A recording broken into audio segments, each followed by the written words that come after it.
The chamber of the Galactic Council was enormous. It floated in orbit above a dead moon, a station built from white metal and glass that stretched for miles in every direction. Inside the Great Hall, hundreds of alien delegations sat in curved rows that rose up like the inside of a bowl. Every species in the known galaxy had a seat here. Every species had a voice. At least, that was what they told themselves. Yuna stood at the human platform near the bottom of the chamber. She was a tall woman with sharp eyes and dark hair pulled back tight. She had served as Earth's ambassador to the Council for 11 years, and before that, she had spent 20 years in diplomacy across 6 star systems. She knew every trick, every lie, and every delay that the Council used to keep humanity exactly where it wanted them. Today, she was done with all of it. The session had been going on for 3 hours. The topic was the same as it always was. A proposal had been made to redistribute human-developed medical technology to 14 species that had contributed nothing to its creation. No payment, no exchange, no recognition. Just a quiet vote to take what humans had built and hand it to others for free. It had happened before. It had happened dozens of times in the 142 years since Earth joined the Council. Every time, humanity filed a complaint. Every time, the complaint was buried under procedures and committees and reviews that went nowhere. But today, something was different. The other delegations could feel it. Yuna was not arguing. She was not raising objections or calling for votes. She simply stood at her platform with a thin folder in her hands and waited.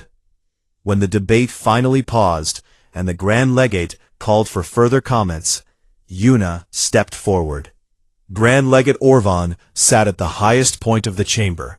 He was ancient, even by the standards of his species. His skin was slick and gray-green, his eyes wide and unblinking. He had led the Council for over 60 years, and in that time, he had learned to manage every species through patience and paperwork.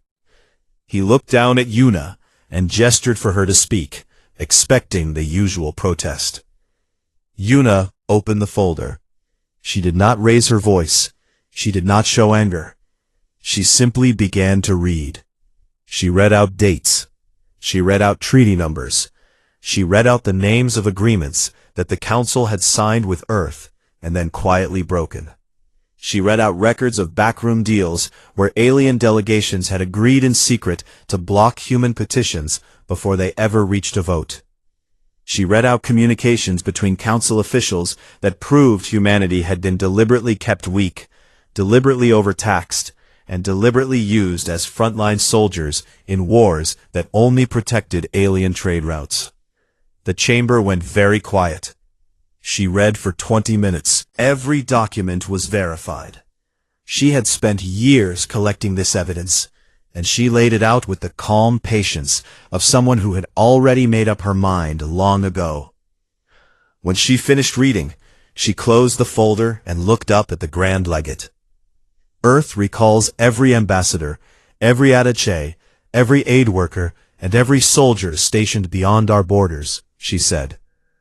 Her voice was steady and clear, and it carried across the silent chamber without effort.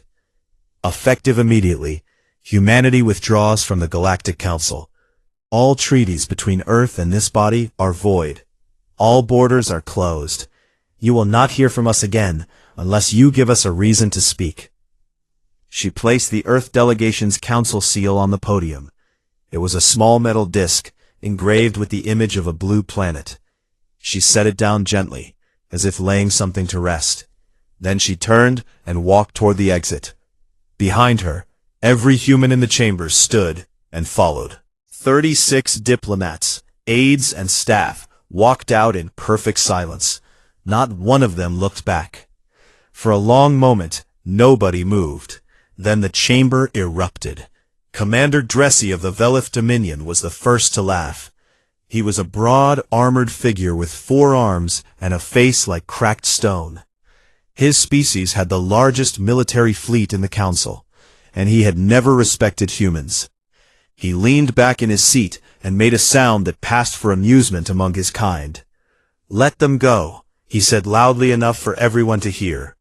"They will come crawling back within a season. They always do." Several delegations murmured in agreement. Others were not so sure. Merchant Lord Fenric of the Tobin Trade Syndicate did not laugh. He was a thin, long-fingered creature who had built his career on numbers and trade routes. He sat very still, and his pale eyes moved rapidly as he calculated in his head. Humans supplied nearly half of all refined pharmaceuticals in the galaxy. They manufactured the majority of advanced cybernetic components. They were the largest single buyer of Toban raw materials. Fenric did not see a diplomatic incident. He saw an economic disaster. He leaned toward his aide and whispered, "Get me the trade projections for the next quarter. All of them. Now."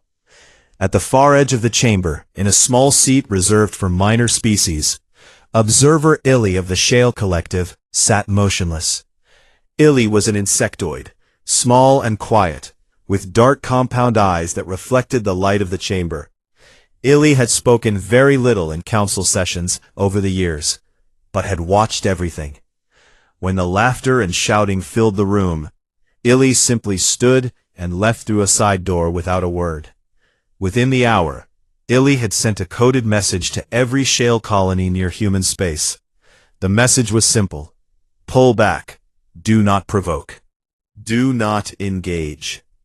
Grand Legate Orvan called for order again and again, but the chamber would not settle. He struck his staff against the floor, a sound that had silenced rooms for 60 years. But today, it was swallowed by the noise. He looked down at the empty human platform, at the small metal seal sitting alone on the podium, and for the first time in his long career, he felt something he did not recognize. It took him a moment to place it. It was fear. 6 hours later, every human embassy in the galaxy went dark. The lights shut off, the doors sealed, communication relays were cut. Automated legal notices were sent to every council member world at the same time, voiding every trade contract, every defense agreement, and every aid program that Earth had maintained. Human cargo ships turned around mid-route. Human medical teams packed up and left hospitals on alien worlds. Human soldiers stationed on foreign bases boarded their transports and departed without ceremony. By morning, it was as if humanity had never been part of the galaxy at all. The Council had spent 142 years treating humans like a resource to be managed. Now, the resource was gone, and the galaxy did not yet understand what that meant. But it would. Very soon, it would. 3 months passed, and humanity said nothing. The Galactic Council waited. Grand Legate Orvan held sessions every week, and every week the same question came up. When would the humans return? He assured the delegations that it was only a matter of time. Humans were emotional creatures, he said. They acted on impulse. They would calm down, realize they needed the council, and come back to the table ready to negotiate. All the galaxy had to do was wait. But the weeks turned into months, and the silence only grew deeper. Merchant Lord Fenric was the first to sound the alarm publicly. He stood before the council with a data projection behind him that painted the room in red. The numbers were brutal. In the 3 months since humanity's departure, the galactic pharmaceutical market had lost 38% of its supply. Advanced cybernetic components, the kind used in medical implants, military systems, and industrial automation, were now so scarce that prices had tripled. 17 species that depended on affordable human-made goods were already showing signs of economic collapse. The Tobin Syndicate itself had lost a quarter of its revenue, because without human buyers, there was no one purchasing Tobin raw materials at the same volume. "This is not a diplomatic problem," Fenric said, his thin voice cutting through the chamber. "This is a survival problem. If we do not restore trade with Earth within the next 6 months, several of our member species will face famine, industrial failure, or both." Commander Dressy dismissed it, with a wave of one of his forearms. "Then we take what we need," he said. "Humans cannot hide forever." Fenric stared at him. "You want to invade the species that built half our supply chain and expect them to keep supplying us afterward?" Dressy did not answer. Orvan called for calm and formed yet another committee. The committee would produce a report. The report would be reviewed. The review would take months. It was the same game the council had always played, except now there was no one left to play it on. Far from the council chambers, deep beneath the Pacific Ocean on Earth, a woman named Hana sat in a room filled with screens. She was the intelligence director of Earth's Outer Rim network, and she had spent the last 20 years building the most extensive spy network the galaxy had never heard of. Human agents were embedded on dozens of alien worlds. They worked as traders, translators, engineers, and laborers. They watched, they listened, and they reported everything back to Hana. She saw the economic data before Fenric presented it. She saw the internal communications between council delegations, the secret meetings, the whispered arguments.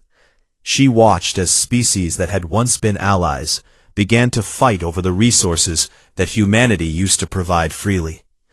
She watched as border disputes erupted between the Velith Dominion and the Kethran Empire over mining rights that had never been contested before, because human trade had made them irrelevant. Hana compiled her reports and delivered them to Supreme Commander Tejo in his office overlooking the ocean. Tejo was a man in his 60s, with gray hair and a face that showed very little. He had been a diplomat once, long ago. He had believed in the council. He had spent 15 years arguing for reform from the inside, and he had watched every argument die in committee. When he finally left diplomacy and entered the military, he carried that patience with him, but he left the faith behind. He read Hana's reports carefully. "How long before they try something?" he asked. 6 months, Hana said. "Maybe less. Dressy is pushing hard for a military response. Orvan is losing control of the council." Tejo nodded slowly. "Then it is time to show Minho's work to the War Cabinet." Minho was a quiet man who preferred machines to people. He had spent the last 30 years leading a project that only a handful of humans knew about. It was called Project Veil, and it was the reason Tejo slept well at night. During their 142 years in the council, humans had done what they always did. They learned. Every piece of alien technology that passed through human hands was studied, taken apart, understood, and improved. The council thought they were sharing tools with a lesser species. They were actually handing blueprints to the fastest learners in the galaxy. Project Veil was the result. It was a network of thousands of stealth satellites placed throughout human space. Each satellite carried advanced sensors, communication jammers, warp denial fields that could slow any fleet to a crawl, and targeting systems linked to automated defense platforms hidden in asteroid belts and orbital rings around every human colony. The entire system was invisible to any known alien scanning technology, because Minho had built it using principles that the aliens themselves had not yet figured out from their own science. Minho presented the system to the War Cabinet in a plain room with no windows. He spoke in his usual flat tone, as if he were explaining how a door lock worked instead of describing a defense network that could stop the combined fleets of the galaxy. "If any fleet enters human space without authorization," he said, pointing to a map on the screen, "Veil will detect them at the outer boundary. It will jam their navigation first, then their communications, then their weapons systems. By the time they reach weapons range of any human colony, they will be blind, deaf, and unable to fight. At that point, our fleet can engage or simply wait for them to drift." Tejo looked at the map for a long time. "Activated," he said. "All sectors." It took 2 weeks for the first test to come. Commander Dressy, impatient and arrogant, decided to send a message. He dispatched a patrol fleet of 200 Velith warships toward the human colony of New Busan. It was not an invasion. It was a show of force, meant to remind humanity that the galaxy was bigger than they were. The ships were fast, heavily armed, and crewed by soldiers who had been told all their lives that humans were soft creatures who had risen above their station.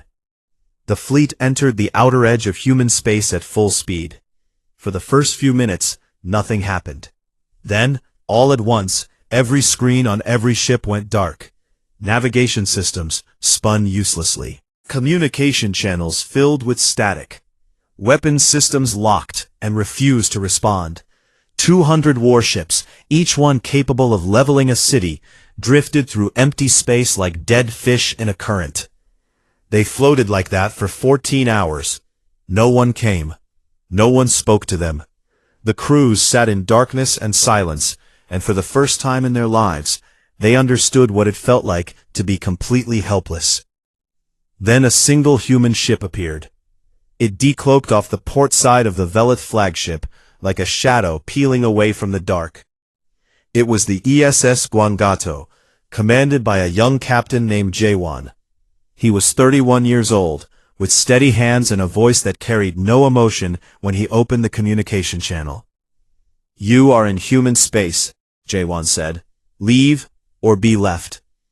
The Velith fleet commander tried to respond, but his communication system only worked one way.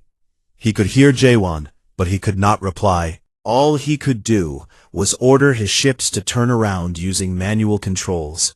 It took another 6 hours to get every ship pointed in the right direction and limping back toward Council space. When Dressy received the report, he destroyed his own office in rage. When the Council received the report, the laughter stopped. When the galaxy received the report, whispered and passed from station to station, something shifted. Humanity was not hiding. Humanity was waiting. And whatever they had built in the silence, it was far beyond anything the galaxy had expected. On the bridge of the Guangato, Jaewon watched the Velith fleet retreat on his screen. His first officer asked if they should report to command. Jaewon shook his head. "They already know," he said. He leaned back in his chair and looked out at the stars. The silence of space had never felt so loud. The humiliation of the Velith patrol fleet spread across the galaxy like fire through dry grass. Every species heard the story. 200 warships, blind and helpless, drifting in the dark, while a single human vessel told them to leave. The details changed with every retelling, growing larger and more dramatic. But the core of the story stayed the same. Humanity was no longer the quiet species that filed complaints and waited for committees. Something had changed, and the galaxy was only beginning to understand what.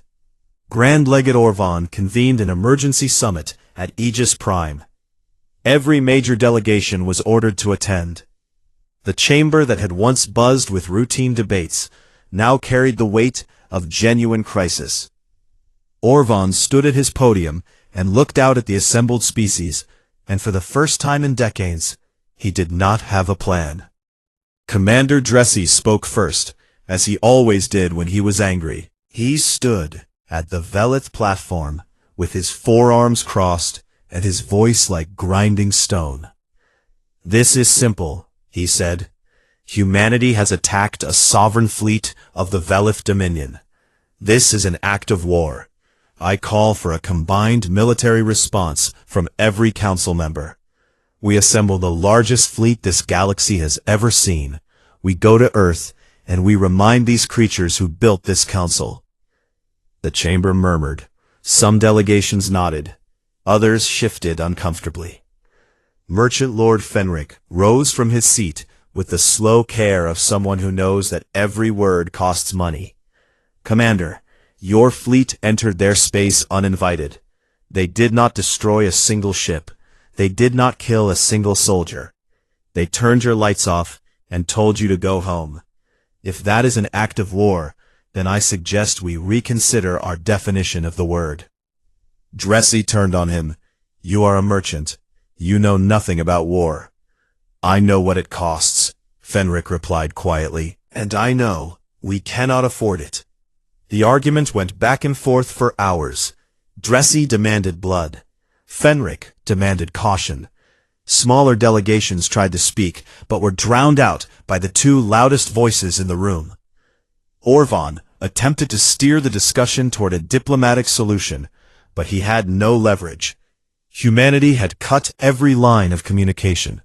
There was no one to negotiate with. Then Observer Illy spoke. Illy rarely addressed the full council. The Shale Collective was a minor species, quiet and watchful, and most delegations forgot they were even in the room.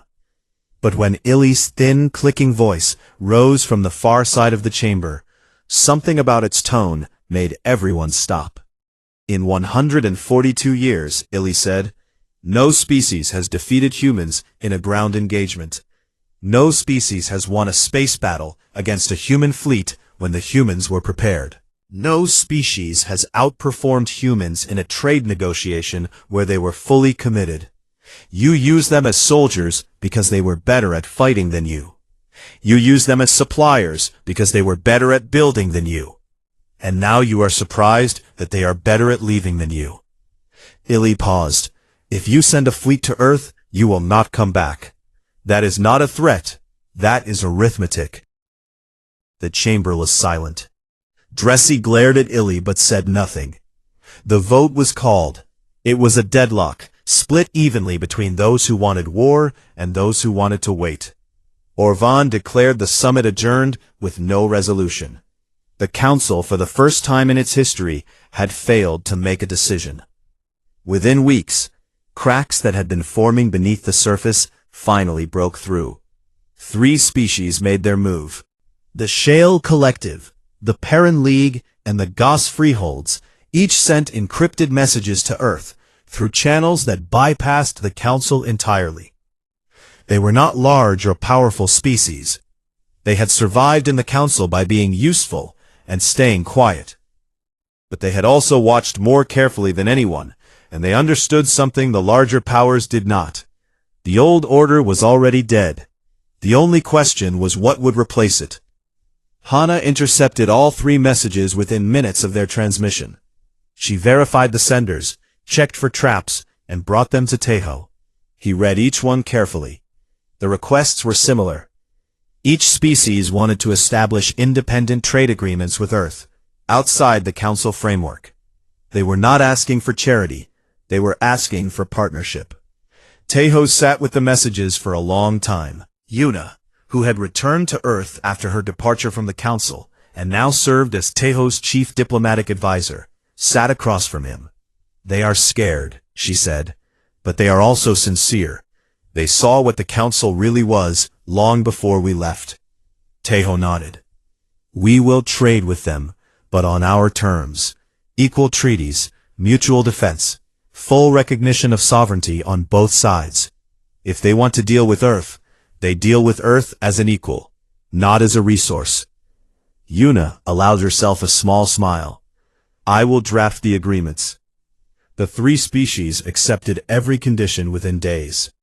The Council did not learn about these secret treaties for weeks, and by the time they did, it was too late to stop them. Meanwhile, in a secure facility on Earth's moon, a scientist named Nari stood before Tejo's war cabinet and presented the results of her life's work. Nari led Earth's xenobiology division, and she had spent over 2 decades studying every species in the Council. Not just their cultures or their politics, but their biology, their psychology, and their weaknesses. She spoke plainly, without drama. She explained how the Velith were vulnerable to specific light frequencies that disrupted their neural coordination. She described how the Kethrin, despite their size, had a metabolic dependency on a mineral found in only 3 star systems, all of which were within striking distance of human fleets. She outlined the social structures of a dozen species, identifying pressure points that could cause internal collapse without a single shot being fired. I am not recommending we use any of this offensively, Nari said. Not yet. But if war comes, we will not need to fight the way they expect. We will not meet them fleet to fleet, and trade fire until someone runs out of ships. We will target what they cannot replace, and we will end it quickly. Teho looked at the report for a long time. Then he closed it and placed it in a locked drawer. Last resort, he said. Nari nodded and left. Far from Earth, along the new human border, Captain Jaewon led a routine patrol aboard the Gwanggaeto. His crew had settled into a steady rhythm since the Velith incident. They watched, they scanned, and they kept silent. It was during one of these patrols that they picked up a distress signal. It was a Perrin cargo vessel, a small freighter carrying food supplies between colonies. It was being attacked by 3 Velith pirate ships. Piracy had exploded since the Council lost its unity.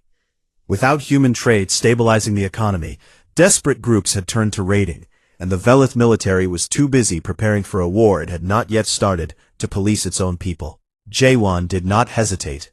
He did not ask for permission from command. He changed course, pushed the Gwanggaeto to full speed, and arrived at the scene in under an hour. The 3 pirate ships saw a human warship decloak behind them and tried to run. 2 of them made it to warp. The 3rd was too slow. Jaewon disabled it with a single precise shot to its engines, then moved alongside the Perrin freighter and hailed its captain. The Perrin captain, a small furred creature with wide eyes, stared at the human ship on his screen as if he were looking at a ghost. "You came," he said, his voice shaking. "We sent the distress signal expecting nothing. You actually came." "You are under the protection of the Earth Accords," Jaewon said calmly, referring to the new treaty his government had signed with the Perrin League. "We protect what is ours." The Perrin captain broadcast the rescue on open channels. Within days, every small species in the galaxy had heard about the human ship that had come out of nowhere to save a freighter that no one else cared about. The Council had never done that. The Velith had never done that. Only the humans had come. When Teho heard what Jaewon had done, he did not reprimand him for acting without orders. He promoted him to Commodore and sent a brief message to the fleet. "Protect those who stand with us. That is not a suggestion." The galaxy was watching, and for the first time in 142 years, what they saw from humanity was not patience, not complaints, and not silence. It was strength, used not for conquest, but for something the Council had never understood. Commander Dressy had spent his entire life believing that war was simple. You gathered the bigger fleet, you pointed it at the enemy, and you crushed them. It had worked against every species the Velith Dominion had ever faced. It would work against humans too. He was sure of it. It took him 4 months to build his coalition. The Velith Dominion contributed 1,200 warships, the backbone of the force. The Kethran Empire, eager to prove its relevance, added 500 more. A handful of smaller species, pressured and threatened behind closed doors, contributed the rest. In total, 2,000 warships gathered at a staging point 3 star systems away from human space. It was the largest military fleet assembled in the galaxy in over a century. Dressy called it a peacekeeping operation. He told the Council it was meant to bring humanity back to the negotiating table. Grand Legate Orvan did not endorse it publicly, but he did not stop it either. He sat in his chamber and said nothing, and his silence was all the permission Dressy needed. Not everyone was fooled. Merchant Lord Fenric, who understood numbers better than anyone, looked at the fleet's supply requirements and saw an operation that would bankrupt 3 species even if it succeeded. He sent a private message to Earth through a Toban trade intermediary, warning them of the fleet's size and trajectory. He did not do this out of kindness. He did it because he could not afford to let the galaxy's last functioning economy be destroyed by a soldier who thought with his fists. On Earth, Hana received Fenric's warning, read it once, and deleted it. She had known about the fleet for weeks. Her agents had been tracking its assembly from the beginning. She had the names of every ship commander, the supply schedules, the internal communications between Dressy and his officers. She knew that morale among the smaller species crews was low, that the Kethrin captains distrusted Dressy's leadership, and that the entire coalition was held together by fear rather than loyalty. She brought her final assessment to Tejo. 2,000 ships, she said. They are heading for New Busan. They expect a colony with light defenses. Tejo looked at her. What will they find? Hana almost smiled. Jaewon's 4th Fleet. 600 ships. Full veil coverage. Minefields laid 3 months ago across every approach vector. She paused. They have no idea what they are walking into. Tejo gave the order. Jaewon, now commanding from the bridge of the Gwanggaedo, received it with a single word of acknowledgement. He had been preparing for this moment since the day the Velith patrol fleet had drifted helplessly through his sector. He gathered his captains on a secure channel and gave them their instructions. His voice was calm, almost gentle, like a teacher explaining something obvious to a class that already knew the answer. They will drop out of warp in standard attack formation, Jaewon said. They will expect us to meet them head-on. We will not. Let Veil do its work first. When their systems fail, we move. Pick your targets. Disable. Do not destroy unless you have no choice. We are not here to kill. We are here to teach. The coalition fleet arrived at New Busan on a clear starlit morning by the colony's local time. 2,000 ships dropped out of warp, in a formation that stretched across thousands of kilometers, their weapons charged and their crews braced for battle. For a brief moment, the Velith commanders saw exactly what they expected to see, a human colony world hanging in space, blue and green and seemingly undefended. Then the veil activated.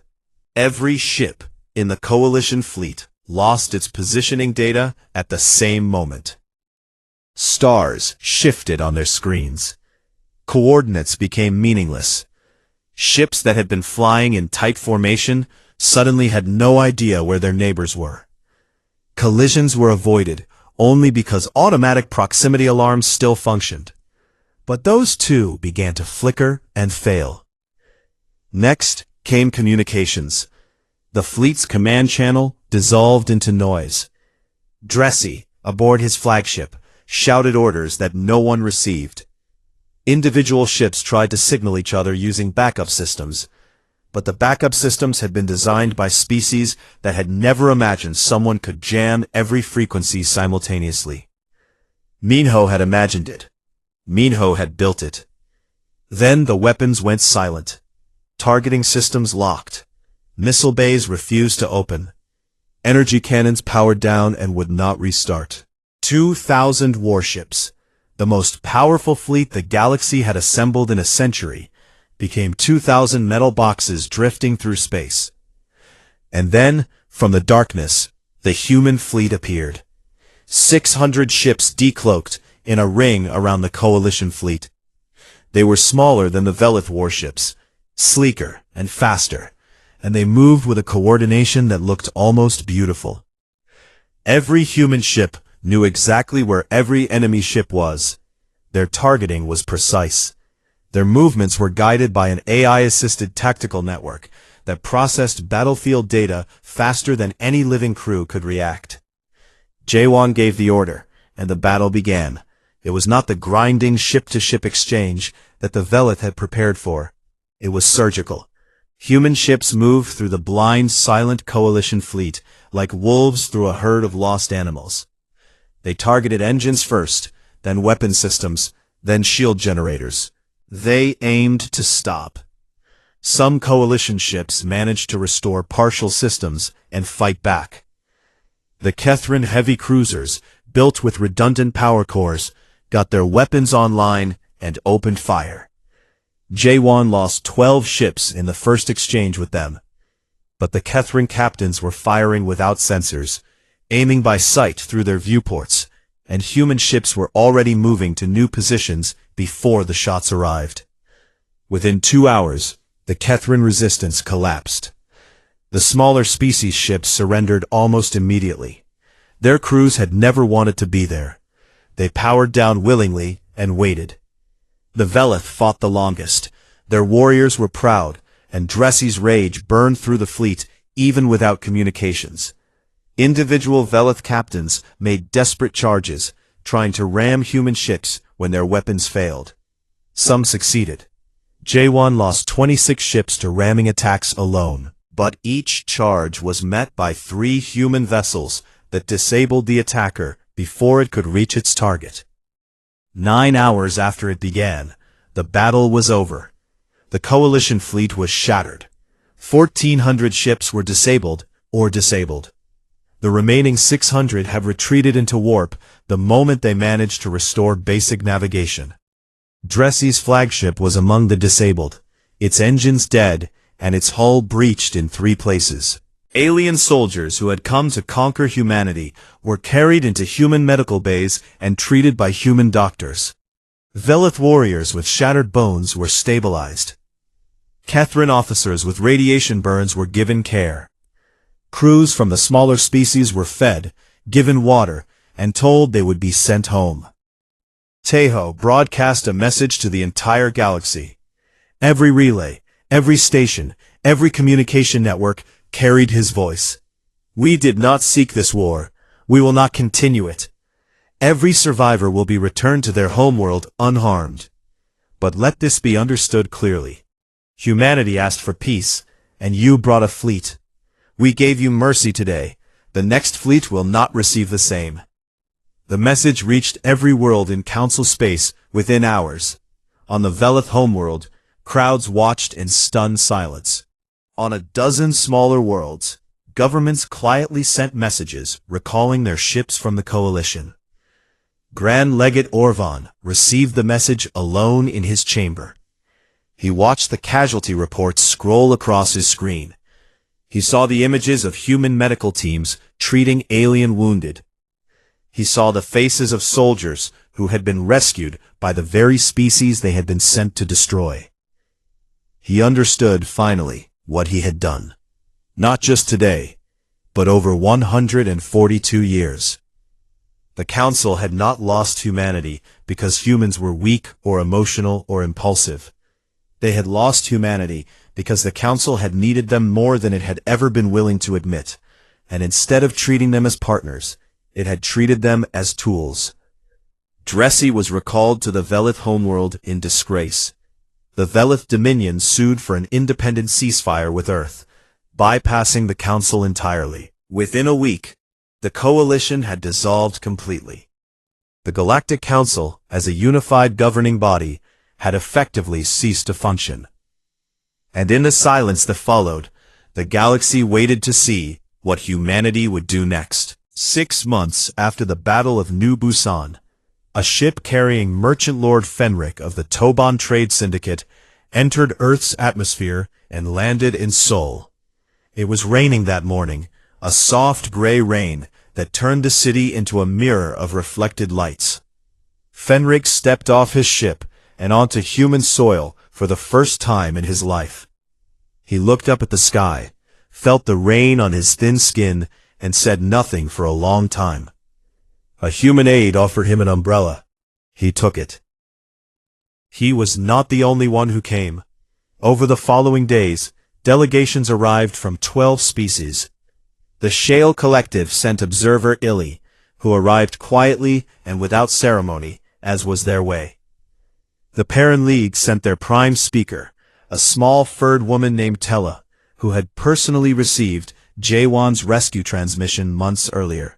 The Goss Freeholds, the Drenny Republic, the Oma Federation, and 6 other species that had watched the old council crumble, sent their leaders, their diplomats, and their hope. They did not come to the Galactic Council's gleaming orbital station. They came to a conference hall in Seoul, a building made of glass and wood that sat beside a river. Tejo had chosen it deliberately. He wanted the galaxy's representatives to meet on a human world, in a human city, surrounded by the ordinary life of a species that had been told for over a century that it was not important enough to lead. Yuna organized the summit. She had spent the months since her departure from the council working without rest, drafting frameworks, consulting with legal scholars from a dozen worlds, and building something that had never existed before. She called it the Earth Accords. The principles were simple. Every signatory species would be treated as an equal. No species would hold permanent authority over another. All votes would be transparent, with no secret committees and no buried petitions. Trade would be fair and reciprocal. Defense would be mutual. An attack on one was an attack on all. And sovereignty was absolute. No member could be forced to give up its technology, its resources, or its people for the benefit of others. On the first morning of the summit, Una stood at the front of the conference hall and looked out at the assembled delegations. The room was quieter than any council session she had ever attended. There was no shouting, no posturing, no backroom deals being whispered between sessions. These species had come because they wanted something better, and they were willing to listen. Una spoke without notes. Her voice was calm and steady, the same voice that had delivered the severance declaration months ago. But now it carried something different. Not anger, not defiance, something closer to hope. 142 years ago, humanity joined the Galactic Council, believing that the galaxy could be fair. We believed that if we worked hard enough, contributed enough, and waited patiently enough, we would be treated as equals. We were wrong. The system was never designed to be fair. It was designed to keep certain species comfortable and other species useful. We were useful. And when we stopped being useful on their terms, they sent a fleet to remind us of our place. She paused and looked around the room. Every eye was on her. We did not leave the galaxy. We left a system that was built to keep us small. We are not small, and we will never pretend to be again. She took a breath. But we also did not survive by becoming what the council was. We survived because we chose to build instead of break. That is what the Earth Accords are. Not a new empire, not a new council. Between species that are willing to treat each other the way they want to be treated. She stepped back. The room was silent for a moment. Then Illy, the small insectoid observer who had watched the old council from the shadows for decades, rose from their seat and walked to the signing table. Illy picked up the stylus and signed the accords without a word. It was the first signature. Others followed. Fenric signed next, his thin hands shaking slightly. He had spent his career serving profit, but something about watching the old order collapse had changed him. He signed and returned to his seat and sat very still, as if he had just done something he could not take back. One by one, the 12 delegations signed. The parent speaker signed with tears in her wide eyes. The GOS representative signed with a laugh, a deep booming sound that startled everyone, and then made them smile. By the end of the morning, the Earth Accords had 12 founding members, and the news was broadcast across known space. Far away, on the orbital station Aegis Prime, Grand Legate Orvan watched the broadcast alone. The great chamber of the Galactic Council was empty. The seats that had once held hundreds of delegations were dark. The systems that had managed galactic governance for centuries hummed quietly, with no one to use them. Orvan had known this day was coming. He had known it since the morning Una placed the Earth seal on the podium and walked out. He had known it when Dressy's fleet was shattered. He had known it when species began leaving the council one by one, not in anger, but in quiet resignation, like guests leaving a party that had ended hours ago. He stood at his podium one last time and formally dissolved the Galactic Council. There was no audience. There was no ceremony. He simply spoke the words into the record, shut down the systems, and walked out of the chamber. The lights dimmed behind him, and the great hall fell dark. Some species joined the Earth Accords in the weeks that followed. Others chose isolation, retreating to their own systems to rebuild on their own terms. The Velith Dominion did not join. Their pride would not allow it. But they signed a non-aggression pact with Earth, and quietly began reforming their military under new leadership. Dressy was never seen in public again. Observer Illy, now serving as the Shale Collective's ambassador to the Accords, visited Yuna in her office one evening. The two of them sat by a window overlooking the river in Seoul, watching the city lights reflect on the water. "I told them," Illy said quietly, "years ago. I told them that humanity was not a species to be managed. They never listened." Yuna looked at the small insectoid. "Would you have done anything differently?" Illy considered this for a long time. "I would have spoken louder," Illy said, "but I do not think it would have mattered. Some lessons can only be learned the hard way." Across the galaxy, in a shipyard orbiting Earth's moon, a new ship was being completed. It was called the ESS Sejong, and it was the flagship of the Accord's first joint exploration fleet. Human and alien engineers had built it together, working side by side for months. It carried technology from 8 different species, combined and improved in ways that none of them could have achieved alone. Admiral Jaewon stood on its bridge for the first time and looked out through the wide viewport at the stars. He had been given command of the exploration fleet, a mission to go beyond the borders of known space and discover what lay in the regions that the old council had never bothered to explore. The council had spent its energy on control, on managing what it already had. It had never invested in discovery. Jaewon intended to change that. His crew was mixed. Human officers served alongside Perrin navigators, Shale communication specialists, and Gauss engineers. They did not always understand each other. They did not always agree. But they were there because they wanted to be, and that made all the difference. Jaewon gave the order, and the Sejong moved forward, accelerating toward the edge of the map. Back on Earth, Taeho sat in his office and watched the fleet depart on a live screen. The ships grew smaller and smaller until they were just points of light among the stars, and then they were gone.